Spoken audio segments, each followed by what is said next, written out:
Alright guys, today we're going to make the Sunshine Daydream. First start with a little rum haven, which is a rum liqueur.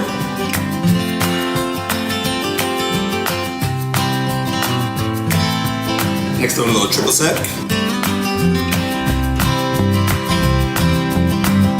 And last but not least, a little passion fruit. Maybe a little lime just for a little show.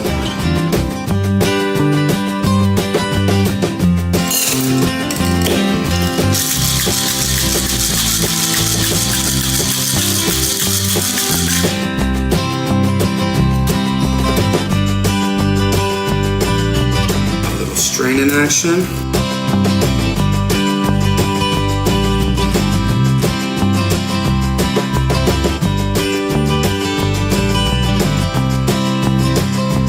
Top it off with a little cranberry juice.